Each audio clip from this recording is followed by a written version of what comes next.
Terça-feira, dia 6 de maio de 2025. Sejam todos muito bem-vindos, meus amigos, a mais um vídeo do canal Terra Brasilis News. Tudo bem com vocês?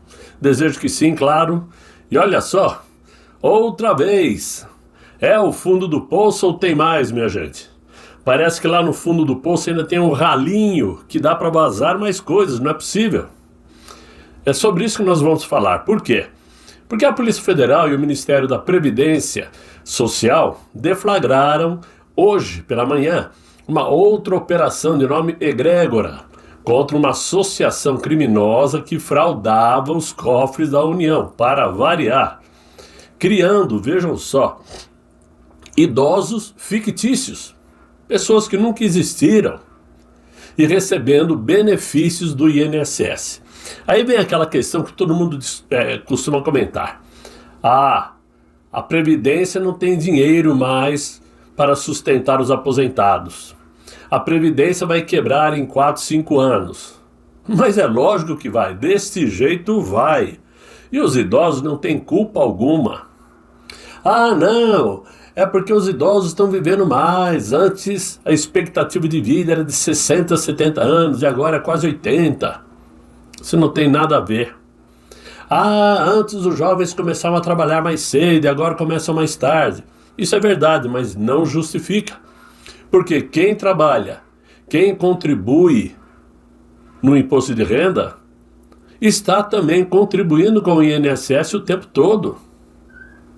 E não bastava isto, o que acontece? O próprio fundo de garantia que o governo está usando para liberar empréstimos para o cidadão, ou seja, o cidadão pega um empréstimo no banco, o banco usa parte do fundo de garantia para emprestar para ele e cobra juros.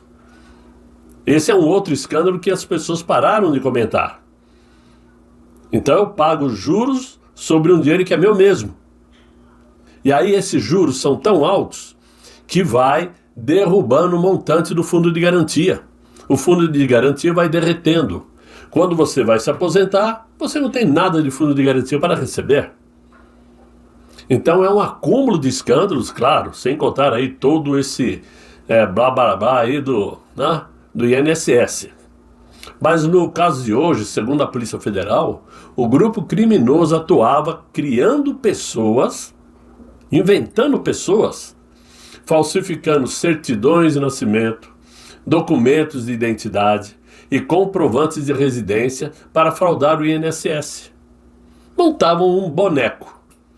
E eu me lembro que, alguns anos atrás, eu acho que foi no programa Domingo Espetacular, penso eu, da Record, que o repórter montou uma pessoa fictícia.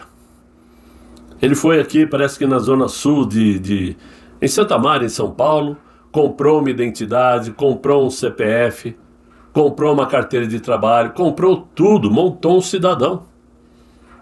E é isso que está acontecendo.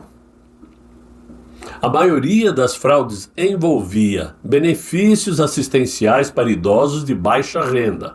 Claro, baixa renda é o predileto, preferido, porque os montantes são menores e são com montantes menores que somados dão bilhões. Porque eles não podem meter a mão em aposentadorias mais altas, porque o desconto fica mais evidente. 10 idosos se passaram por 40 pessoas fictícias. E os fraudadores receberam valores indevidos por quase 20 anos, conforme o cálculo das investigações. Então imaginem os senhores que essa falcatrua toda dentro do INSS não começou agora em 2016 com a Dilma Anta, não. Nem no segundo mandato do Inácio, talvez tenha começado no primeiro. Isso é fato. O prejuízo causado para a União ultrapassa 11 milhões e meio.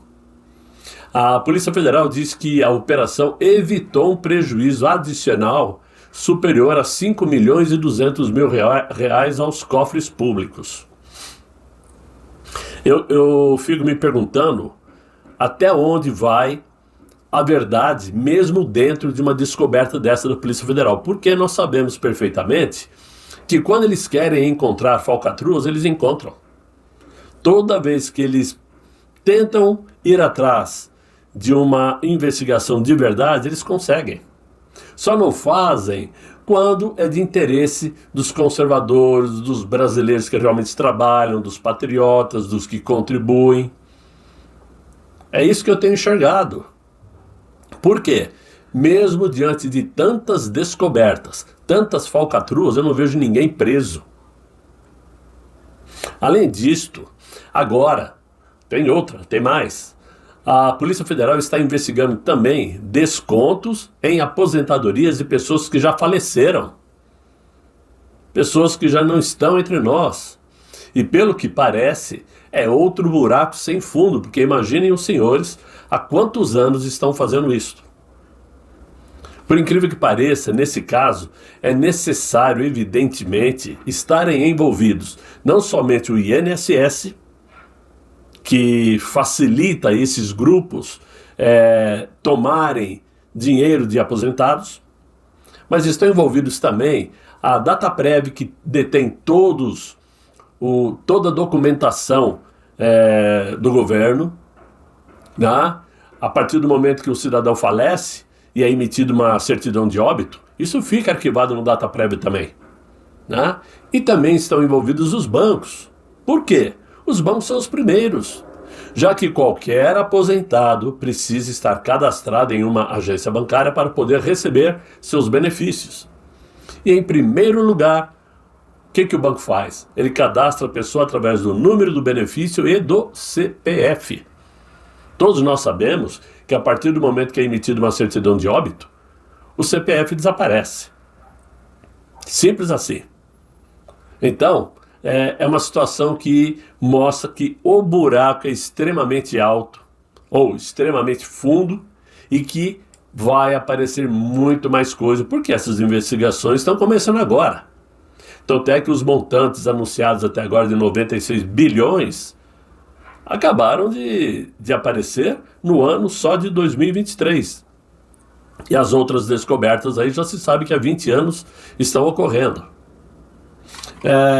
Claro que eu não vou aqui incentivar ninguém a sonegar, não vou incentivar ninguém a deixar de contribuir, porque o imposto, ele é sagrado no mundo inteiro. O mundo inteiro, desde lá do Império Romano, se pagava impostos. Impostos todo mundo tem que pagar, então eu não vou incentivar ninguém a sonegar. Até porque sonegar impostos pode colocar a pessoa numa situação de perder até os bens que tem. Então não sou eu que vou fazer isso, mas é o que passa na cabeça da gente. Não vou pagar mais nada, porque eu estou pagando para ladrão levar o dinheiro. Então é uma situação que nós não temos saída, não temos para onde correr. É inacreditável. Aí é aquele tal negócio, né? A pessoa vai pedir ajuda. O que acontece? Agora você vai ter que então ir até a delegacia, abrir um boletim de ocorrência, que é o que uma turminha do PT está pedindo. Abra um boletim de ocorrência para entrar no INSS com a reclamação, para o INSS começar todo o processo. É de embrulhar o estômago, diga-se de passagem. Mas, mudando um pouquinho de assunto, já que temos outros interesses também, nós estamos vendo aí muitas pessoas criticando o Flávio Bolsonaro por ter dito ontem, por ter declarado que em sua reunião com o coordenador de sanções lá do Departamento de Estado americano, David Gamble, não se tratou de assunto nenhum relacionado a aplicações de sanções contra aquele ministro, né? E sanções contra o Brasil, principalmente aquele ministro, né? Porém, nós temos aqui que colocar os pingos nos is, principalmente agora. Vamos lembrar que o Flávio Bolsonaro é presidente da Comissão de Segurança Pública do Senado. Então, ele conversou o quê com David Gamble? Sobre esse tema, que é um tema que preocupa os Estados Unidos, que são os grupos do crime, né, que praticam terror e que atravessam fronteiras, principalmente para os Estados Unidos. E esse é um assunto que também fazia parte das pautas do governo americano. O que não significa que ele tenha vindo ao Brasil para tratar também sobre as sanções, que é sua função no Departamento de Coordenação dos Estados Unidos, sanções. Até agora à tarde, o Paulo Figueiredo também fez esse comentário e disse: não se preocupem, porque eu continuo afirmando que David Gamble foi ao Brasil para falar de sanções contra aquele ministro. E ainda afirmou: eu não dou nem 72 horas. Penso que em 24 horas, amanhã no fim do dia, nós já saberemos alguma coisa a respeito. Porque nem o Eduardo Bolsonaro nem eu mentimos sobre o motivo da viagem de David Gamble. Então, me parece que o melhor a fazer é aguardar e levantar a expectativa novamente, porque muita gente se desanimou quando viu o Flávio falando de um assunto que era o que lhe cabia naquele momento. Ele, como presidente da Comissão de Segurança, estava falando sobre segurança com David Gamble. Mas tudo isto serve para abrir a atenção dos brasileiros conservadores, na tentativa, digamos, de esquecermos os assuntos que realmente enfraquecem o atual governo, ou desgoverno, como esse grande escândalo do INSS, que ainda vai render muitos capítulos. Muitos escândalos virão. Simples assim. Até porque, pelo que consta, o TCU desvendou até agora os casos ocorridos até 2023. Na questão dos empréstimos consignados, descontos, roubos, que já passou dos 90 bilhões, né? Mas existe a expectativa que após novos levantamentos, este rombo possa atingir 150 bilhões de reais, né? Suficiente para decretar o escândalo como o maior de todos os tempos. Todos os tempos. Vamos lembrar que o escândalo do mensalão do governo do Inácio atingiu um rombo na época de 140 milhões de reais. Claro que, corrigido para os valores de hoje, dá muito mais, mas na época era 140 milhões de reais. O escândalo do Petrolão, nos governos do Inácio e da Dilma Anta, atingiu um rombo de 40 bilhões de reais. E até agora, esse escândalo do Fraldão, nome que está sendo dado ao golpe do INSS nos aposentados, já atingiu 96 bilhões, sob a administração do Inácio, que é sim o responsável por ter indicado Carlos Lupe para ocupar o cargo de ministro da Previdência Social.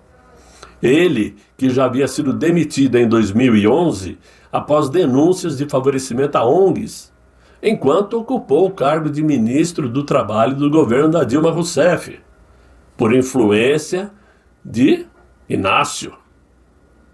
Mas eis que sempre existe um cúmplice de tramóias para segurar o barco que afunda, como o tal Davi Alcolumbre, que já demonstrou resistência à ideia de instalar uma comissão parlamentar mista de inquérito para investigar essas fraudes bilionárias no Instituto Nacional do Seguro Social.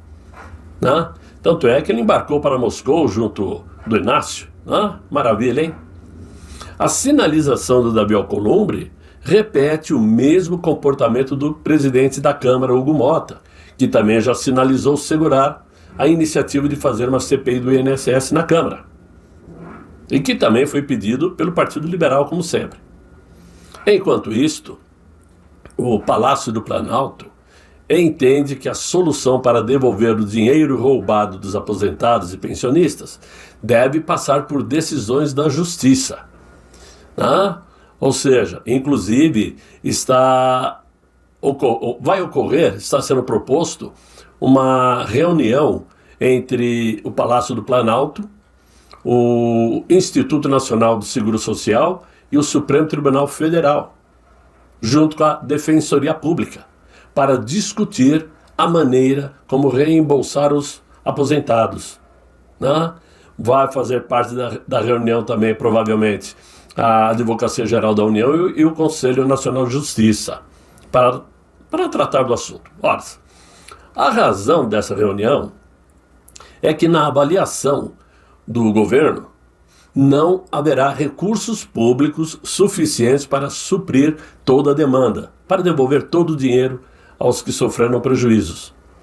A ideia do governo é processar as empresas acusadas pelas fraudes, ou seja, os sindicatos, e bloquear bens das empresas para ressarcir as vítimas, o que pode demorar, evidentemente, talvez anos, né? E é aí que entra então a ajuda do Supremo Tribunal para facilitar a vida do Palácio do Planalto. Primeiro, 90% desses sindicatos nem sequer tem uma sede montada. É male-male uma salinha com uma cadeirinha ali, um telefone e uma secretária. Então não tem bens para ser retido. Segunda coisa, abrir um processo para dezenas de sindicatos que vão recorrer, vão ter testemunhas, e com essa velocidade do Supremo Tribunal Federal, você pode esperar aí 20 anos para sair o resultado. Fato é, meus amigos, que o Inácio também está em apuros. Não pensem os senhores que está tranquilão, viajando lá para Moscou. Está tudo tranquilo. Não, não está. E ele sabe, pois depois que ele demitiu Carlos Lupe, que é o presidente do PDT, a bancada todinha do partido abandonou o barco e deixou a base aliada do governo. E eis então que surge a figura de Ciro Gomes, que é o maior interessado nessa debandada, que saiu em defesa do Lupe hoje, visando agora uma nova oportunidade para sair candidato ao Planalto em 2026 e, consequentemente, tomar pau de novo. Porque o Ciro ele tem aquele grupinho dele lá de 12%, 10%, que malha pode chegar a 15%, mas não vence pleito eleitoral nenhum, porque é outro maluco. É outro também picaretão, a gente sabe disso. Mas são as oportunidades que surgem. Ele entrando candidato contra o Inácio, que já não tem mais popularidade alguma, e sua rejeição é altíssima, o Ciro, por si só, derrota o Inácio. Então, é claro que para o PT isso é péssimo. E eles vão tentar encontrar uma forma aí de trazer o PDT de volta, né? Com muita conversa, né? Muitos acordos. A gente sabe como funciona. Mas, verdade é que bateu a coceira novamente, né? E lá vai mais uma vez o Inácio lá para Moscou, para gastar o nosso dinheirinho, sem finalidade benéfica alguma para o Brasil, a não ser o de se conectar com a nata comunista que insiste em atrasar o mundo em pleno século XXI, onde o mundo tecnológico, capitalista, tomou conta da vida prática da humanidade, e não a cartilha do Marx. A cartilha do Marx já está tomando poeira aí nas diversas lojas de sebo por aí. Para comemorar o 80º aniversário da vitória da União Soviética, da República Socialista Soviética, né, sobre a Alemanha nazista, o presidente russo Vladimir Putin vai liderar o desfile militar, anual, né, claro, do Exército de Moscou na Praça Vermelha. O evento é também uma oportunidade para Putin se reconectar com seus aliados e abrir caminho para fortalecer sua retórica sobre o conflito interminável com a Ucrânia.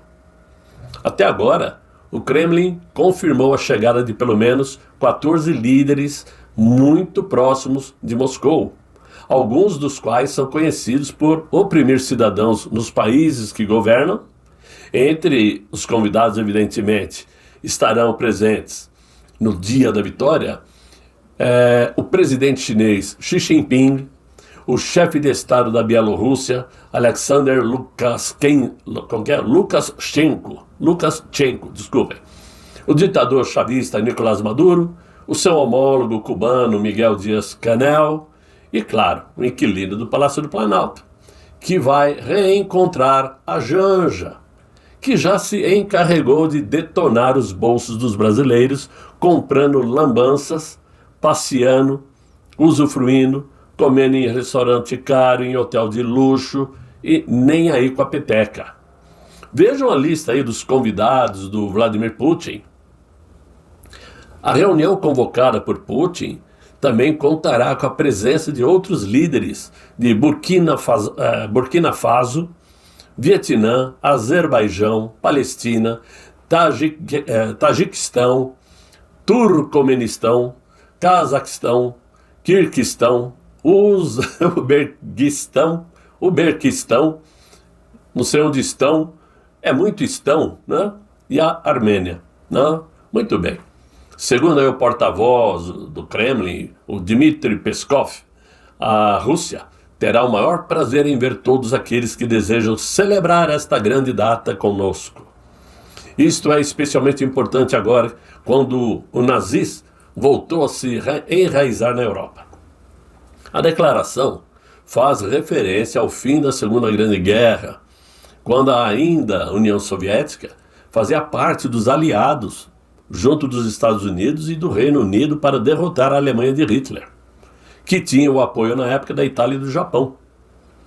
Mas o apelo do Putin por ação e o desfile de 9 de maio não passaram despercebidos na Ucrânia, que aproveitou a oportunidade aí para transmitir uma mensagem com uma série de leituras dignas de destaque. Nesse fim de semana, o presidente ucraniano Volodymyr Zelensky declarou que seu país não poderia garantir a segurança dos políticos presentes nas celebrações em Moscou, pois esta responsabilidade cabe à Rússia. Uma provocação. Por sua vez, o Putin ordenou um cessar-fogo contra a Ucrânia. Será uma trégua que durará da meia-noite do dia 7 até meia-noite do dia 10, 72 horas depois dos festejos. Se Kiev perder o prazo, as forças armadas russas responderão de forma apropriada e eficaz, garantiu o Kremlin. Outra provocação, né? Apesar do cessar-fogo, o presidente russo vai liderar o desfile militar com alguns assentos vazios, como, por exemplo, o secretário-geral das Nações Unidas, o Antônio Guterres, e o primeiro-ministro indiano Narendra Modi. Aliás, o Narendra Modi fechou um acordo muito bom com os Estados Unidos, por enquanto um acordo verbal, para o fim das tarifas entre os dois países, né? O que vai ajudar demais os Estados Unidos para enviar seus produtos para a Índia e vice-versa. Então, é um trabalho minucioso que Donald Trump está fazendo, passo a passo, ele vai conquistando acordos importantes. Muitos países estão procurando Donald Trump para conversar, e o próprio ministro de Relações Exteriores da China ontem também deu uma piscada de olhos para Donald Trump, querendo conversar. Então, é aguardar, porque do lado de lá, Donald Trump vem encontrando soluções, enquanto do lado de cá, nós vamos encontrando problemas cada dia maior. Esse é, infelizmente, a nossa realidade. Portanto, meus amigos, é o que eu tinha para vocês no vídeo de hoje. Espero que vocês tenham gostado. Se gostaram, deixa aí o like, se inscreva no canal, né? Clique aí no sininho para receber notificações. Colaborem, ajudem o canal, quem puder ajudar, eu agradeço de coração. Espero voltar amanhã com um novo vídeo, se Deus quiser. Ele há de querer. Fiquem bem, fiquem com Deus. Tchau, tchau.